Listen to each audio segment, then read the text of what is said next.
Gemini, welcome and this is your reading. Be open-minded po, hindi po halos lahat makaresonate kaya piliin nyo na lamang.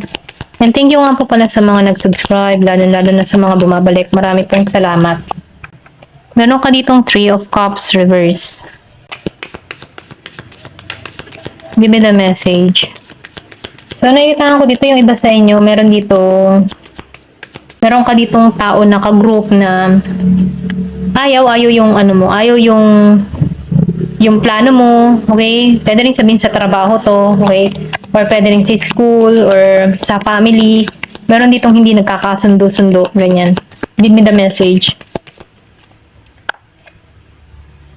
So, nakita ko dito, no? Or pwede rin sabihin meron ka ditong tao na hindi mo kasundo, okay? Magkaaway kayo dito. Kaya hindi ka nagbibigay ng pagmamahal dito. Hindi mo to pinapansin. Ayan. Ito lang feel ko, no? Meron ditong nagtampuhan. Ayan. Dinededma. Ganyan. Ganyan yung energy. Dinededma. Okay? Or pwede rin ikaw yung dinededma dito or ikaw yung nandededma. Ayan. Ito lang nakikita ko, no? Maybe the message. So, yung ba tipo na sinusuyo ka ng tao nito pero ayaw mo. Okay? So, itong tao na ito, no, hindi siya balanse. Ito rin nafe-feel ko. Or pwede rin ikaw hindi ka balanse sa panahon ngayon kasi meron pandidedma. Ayan. Sino man yun, nandededma dito, vice versa. Kung meron ka ditong kadiling na Virgo, Capricorn, Taurus, Scorpio, Cancer, and Pisces. So, meron ditong nandededma, hindi nagkasundo, ayan. May conflict, may away. So, nakikita ko dito, hindi ka kumikilos dito eh. Kumaga, nagiging kang matigas, ayaw mo siyang pagtuunan ng pansin, okay? Ayaw mo mag-offer dito, or ayaw mo tong, kumaga, halimbawa, nagme-message to, hindi mo to pinapansin, kahit sin, okay? Baga, deadma mo na lamang tong tao nito, okay? Kasi andito ka sa moment na nasa healing ka eh. Pwede rin bagong hiwalay kayo ng tao nito. So, meron kang pinapatunayan dito, yung ganun. Kumaga, meron kang binabago sa sarili mo. Nakapokus ka ngayon dito sa paglago mo, sa pag-aayos mo sa sarili. Yun, dun ka lang nakapokus. Okay? Kumaga, meron kang pinapatunayan dito. Kumaga, hawak mo dito yung iyong katatagan, okay? Kumaga, hindi ka kayang imando nitong tao na to. Hindi ka kaya nitong kontrolin, okay? Kasi ikaw yung may control sa buhay mo. Ganun yung energy mo. Marami kang plano, marami kang pinag-iisipan, mas nakatuon ka sa mga paglago mo, pati paglago sa sarili mo, okay? Ito lang nafe-feel ko. Meron ditong Year of the Dragon, give me the message, and Year of the Horse. So, 5 of Wands. So, nakita ko rin dito, no? Gusto nitong makipag-ayos sa'yo, okay? So, meron ditong hidwaan talaga. Gusto nitong tao na ito makipag-ayos. Ayan. Kaya lang, ayaw mo na. Okay, meron ditong ayaw na. Pwedeng siya or pwedeng ikaw, vice versa. Meron ditong gusto mo makipag-ayos, pero ayaw na nung isa, okay?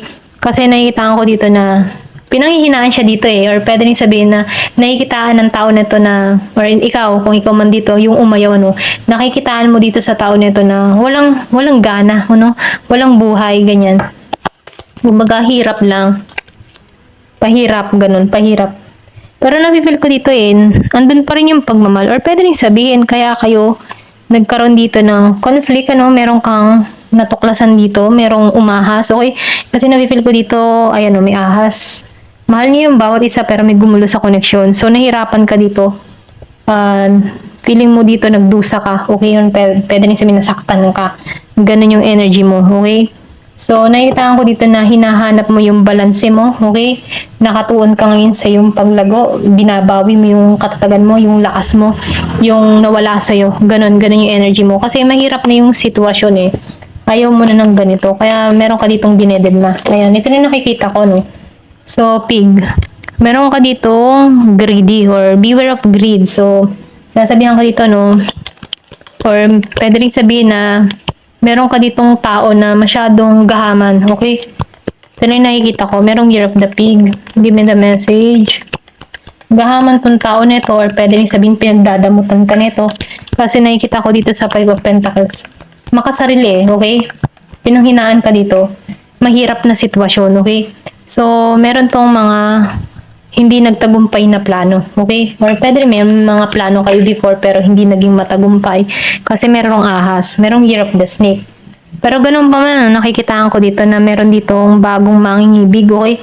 Secret admirer. Meron ditong tao na nagkakaroon ng interest sa'yo, okay? Give me the message. So, nakita ko dito na mataas na yung ano mo, yung iyong standard. Hindi mo na binababa yung standard mo dito kasi sa nakaraan na naganap sa'yo, no? Kumbaga, gusto mo kung mayroon kang new person dito, ayun talagang masasabi or mapagmamalaki mo. Ganon. Ito lang na-feel ko sa'yo. Give me the message.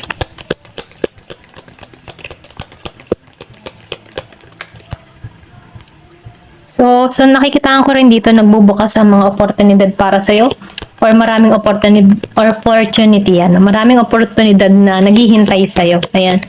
Mag-o-open lahat ito sa'yo. Give me the message.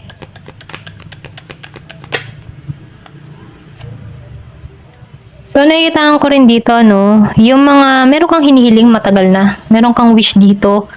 So, nafe-feel ko dito na magtatagumpay ito, no, or makakamit mo tong hinihiling mong ito, okay? Kung ano man tong hinihiling mo na wish, nafe-feel ko dito na sumuot ka muna sa karayom bago makamit to, or kailangan sumuot sa karayom bago magtagumpay rito. So, nafe-feel ko dito na lahat ng wish mo ay matutupad, okay? Give me the message. Ano pa yung mensahe sa'yo? So, meron ditong man. So, meron ditong kadiling kang lalaki. Okay? So, seryoso. Or pwede rin sabihin ikaw to. Yung lalaki ka, no? So, nakita ko rin dito lahat ng mga hadlang, obstacle na humarang sa'yo ay napagtagumpayan mo. Ayan. So, tingnan pa natin dito sa isang card. So, nafe-feel ko dito yung tagumpay eh. Meron ka mang hindi naging matagumpay na plano, may dahilan yan kung bakit hindi nag-click, okay? So, nafe-feel ko meron ditong mas higit na ipagkakalob sa'yo. So, meron ditong tao na hindi naging maayos, ano, yung, kumbaga hindi siya satisfied sa nangyayari sa kanyang buhay. Merong nawasak or meron dito na pwede rin gumuho, okay? Gumuho yung buhay niya dito kasi merong betrayal, okay? Meron ditong tao na ganun. Hindi halos lahat, ano? So, pinag-iingat ka dito, no? So, yung iba naman sa inyo, nakikitaan ko dito na merong karamdamang dinadala, na i-depress, na i-stress, ayan. So, minumungkahi dito na think positive, okay? Kung hindi man nagiging maganda yung takbo ng pamumuhay mo, meron at meron yan, darating na mas higit, okay? Yung bagang tipo na makakaraos ka dyan, okay? So, meron ditong rabbit. So, meron ka ditong kadiling. Pwede rin sabihin, meron ka ditong kadiling na may sakit. Kasi, meron ditong sex. Mahilig sa sex. Pwede rin may sakit siya, okay? Meron siyang nakuha sakit sa kakasex.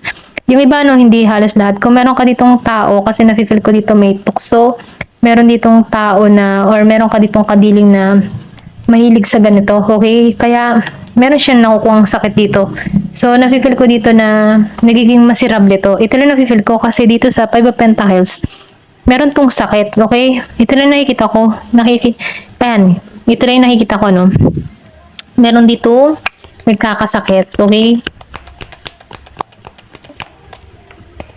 So, nakikita ko dito, disappointment ka dito, okay?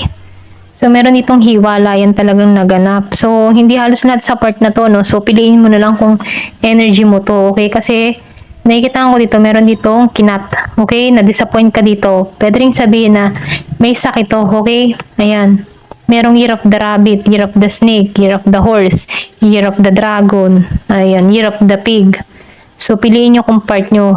Pwedeng meron ka ditong kadiling na may team na lalaki, okay? Or pwede rin secret admirer mo to, yung iba sa inyo. Yung iba naman, kung meron ka ditong tao na meron ka natuklasan sa tao nito, meron tong sakit, okay?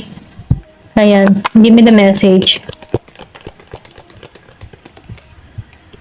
So, meron ditong inkpot. So, nakita ko dito na problema mo ay matatapos na.